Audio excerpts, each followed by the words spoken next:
Hey everyone, Experian here. Hope this video finds you well. And today I wanted to talk about how can you protect yourself from people's demons. Now, what do I mean by that? Well, when I say demons, I'm talking about triggers, certain things where you are just being your authentic, genuine self, and that seems to bring up these negative reactions out of people, whether that be their insecurities, their fears, evil intent, hurtful actions. What can you do to protect yourself from that or lessen the extent of that happening to you? And throughout my little experience, I have found two main ways in which it completely it basically implodes said demons, right? And starting off with one is one of the main points in which helps you slay these demons is simply observing them. Simple as that. It's actually a lot simpler than you would think to deal with these sort of things, where you just need to observe. Just sit there and observe. So let's say, for example, you're in a situation where you're dealing with someone who is being less than savory and being hurtful towards you, and you're not doing anything. You're just observing them. There's one thing a demon hates. It's being observed. They like to be hidden, especially when it's a situation where they know they're doing something wrong.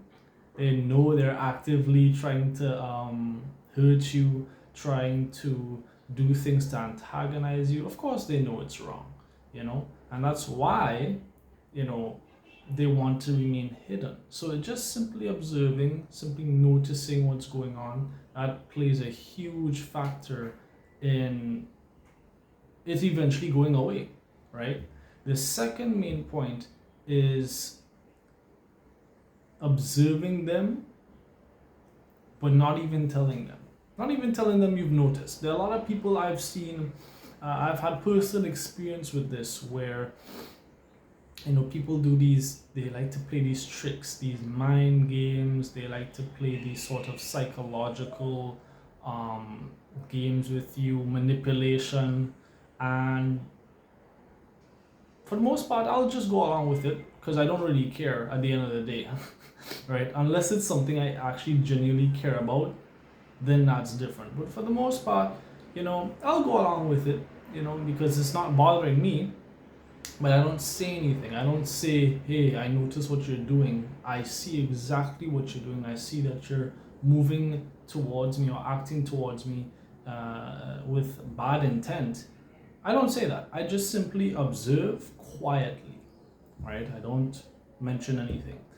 And only when they have reached a situation where they are now crossing my boundaries, then that's when I step in and I say, hey, one, you're overstepping your boundary, you need to check yourself. And two, I have noticed that you've been doing this for a while. In fact, I noticed when you first started. The moment you say that, it's almost as if it's like a ticking time bomb. Right then and there, that demon, as I would call it, or that shadow, just immediately explodes, because at that moment, the moment you reveal that, hey, I have been quietly observing you for a long time, and I haven't done you anything.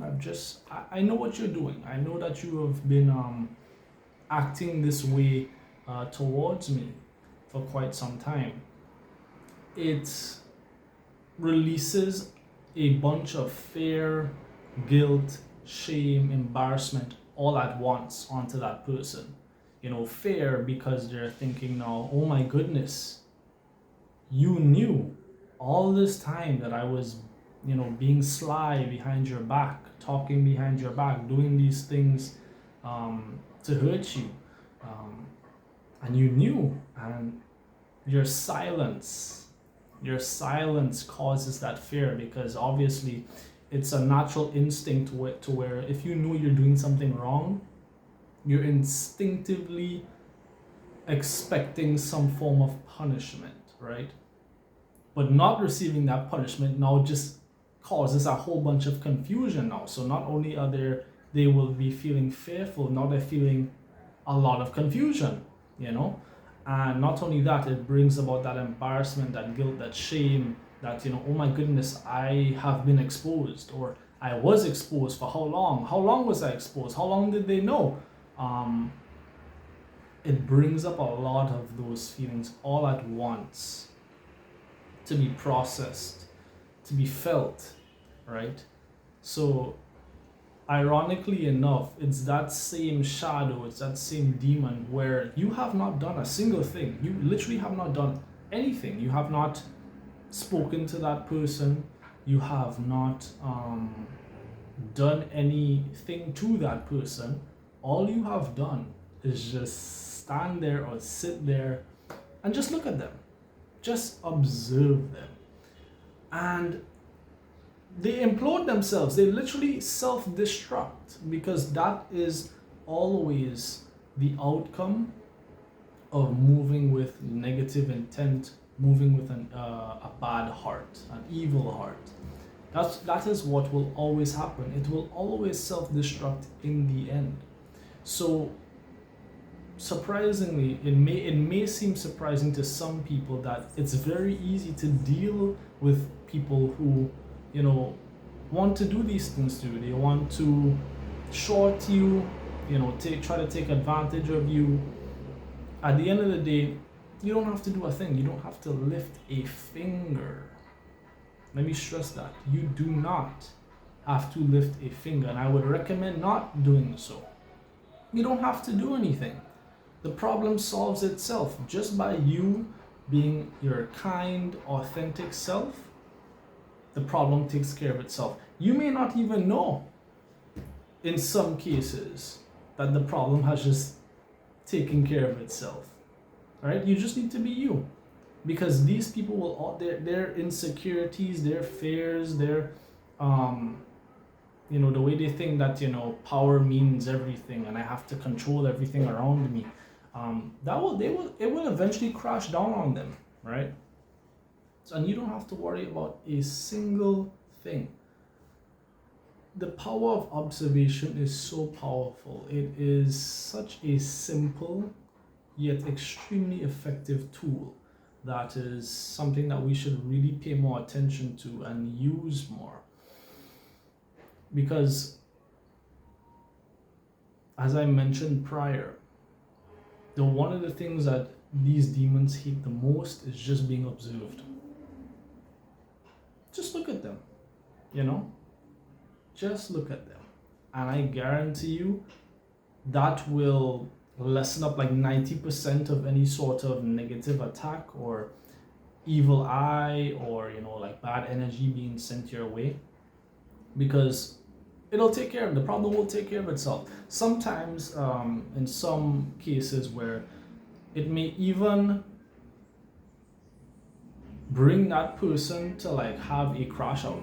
Seriously, like the moment that you reveal to them, hey, one, you're overstepping your boundaries, you need to reevaluate how you are interacting with me, and two, I've known right, that you've been doing this less than savory behavior or acting in this less than savory way towards me. Sometimes it literally causes them to crash out, because all that overwhelming amount of negative emotion that they will then feel at that moment. I've seen situations where it has caused the person to sometimes even get violent. And of course, in those situations, you need to put steps in place to ensure your safety, right? Ensure your well-being. But that goes to show how self-destructive it is trying to just try to be hurtful to others. It does not end well. It never will end well. You can move with hate in your heart towards another person, and you could try to use that as fuel, and Granted, it's not like it won't work. You can use hate as fuel, you can use negative emotions as fuel, as energy, but I would like to akin our bodies, our vessels, as it's similar to like machinery, right? I'll take a vehicle for example. If you have a vehicle that runs on, let's say, a particular type of gas, um, you know that for you to get the most efficient use out of that vehicle, you need to use gas. That's what it was designed for. Sure, you can use some other form of like combustible liquid and it may run, but it won't run as well as if you just would have used what it was designed for, gas, right? So it's the same thing with our vessels, with our body. Yes, you can try to be that sort of person and, let your fears and insecurities take over and try to control everybody and, be spiteful, just be a negative person, right? But what you are doing is deteriorating your body.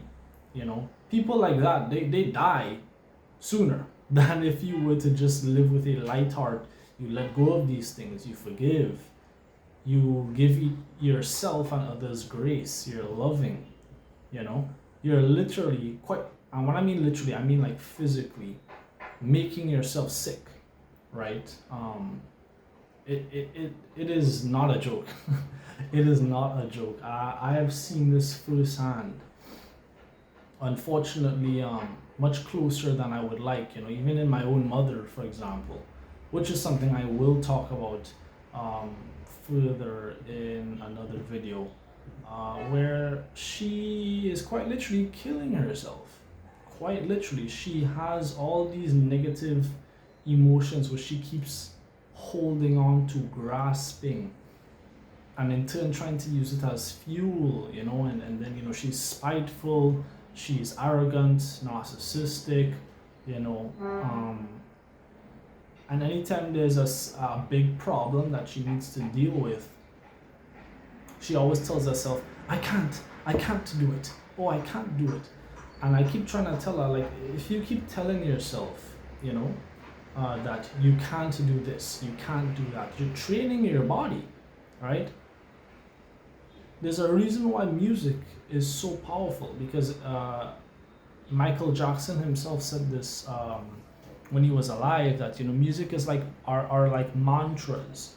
You say it and you listen to it over and over in your head, and it becomes a mantra, right? And your body subconsciously follows these mantras, right? The more you listen to these things. So I keep trying to tell her, like, the more you tell yourself this and the more you try to hold on and use these negative emotions as fuel, you're damaging yourself, you're killing yourself. And I know that to be true because I've experienced it myself, trying to do that, and I also see what it does to her. Like, for my mom, she is always sick, always. Why? Nobody knows. Well, I know, right? But she doesn't know. She can't tell you why. She's always sick. Something's always wrong. She always has a headache. Something always wrong with her stomach. She's always feeling weak. Her heart is giving her problems. I wonder why. Always something wrong, right? And no matter how many times I try to help her, she does not want to listen, which is fine, as everybody has their own choice, their own free will. But I'm just using that example to show how bad it can get.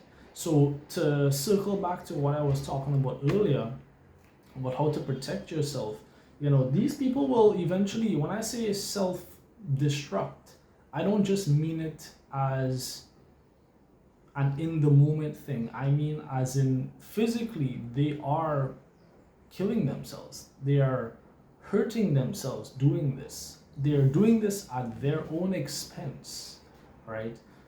So you don't have to do anything. Really, you don't. The trash will take itself out. You don't have to lift a finger, right?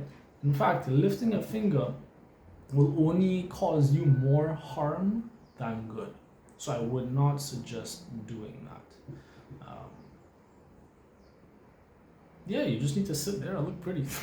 Honestly speaking, sit there, continue to be your loving, authentic self, continue to show love, to be loving, to be kind, you know, to be a ball of joy for others, to be an environment, right, such that wherever you go, whichever space you walk into, you know, people around you feel safe, feel loved, feel cared for.